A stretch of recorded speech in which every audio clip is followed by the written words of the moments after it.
Jodak ma Buruburu e ward mar Rambe ogolo ywak margi ka giwacho ni sirikal mar kaunti ma Nairobi notiyo gi jonjore madarogi e ute ma bende gin mago mag ten kaunti ma Nairobi.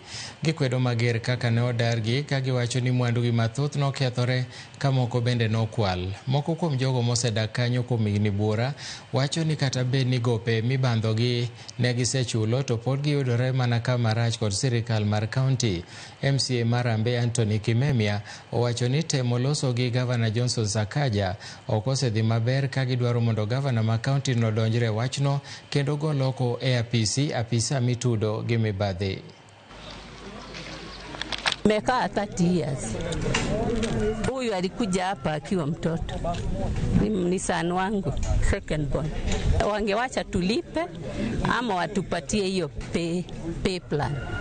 Kila hata suruali na sindilia walibeba. Kuna vile mtu ambaye ameishi kwa hii nyumba miaka 40 amekosa tu kulipa miezi miwili miezi mitatu, na kuna mwingine pia amelipa up to the last cent na bado nyumba yake imekuwa allocated kwa mtu mwingine. Tunamwambia afuate due process. Tukizungumza na estate officer ambaye ndio anaajibika na mambo ya estate officer anasema hajui haya maneno. Tukizungumza na director ambaye pia anafaa kuwajibika habari ya housing, director housing, pia yeye hajui ambacho kinachoendelea. Hao watu wanakuja wamejua tumeishi na hizi manyumba miaka ngapi. Tumelelea watoto huku, tumelelewa huku, tukalelea watoto wetu huku, na watoto wetu wengine wanalea watoto wao huku. Hakuna vile mtu atatoka huku akuja kule raisi na si ati ni rent tumeshindwa kulipa. Yes, there was a problem, there was a time kulikuwa hakuna pesa, but sasa we are up to date. Mbona wana allocate watu manyumba, watu wakiwa ndani ya manyumba? Hata uelewi ni watu wamekula vitu zao, hata macho ukiangalia hivi unastuka au ni akina nani.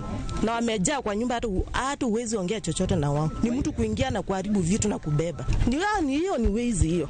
Hiyo ni wezi. Kama umepoteza vitu kama zimeenda zote za nyumba. Kwanza kitando anafunja na mguu. Hata nawaambia acha nichukulie watoto manguo.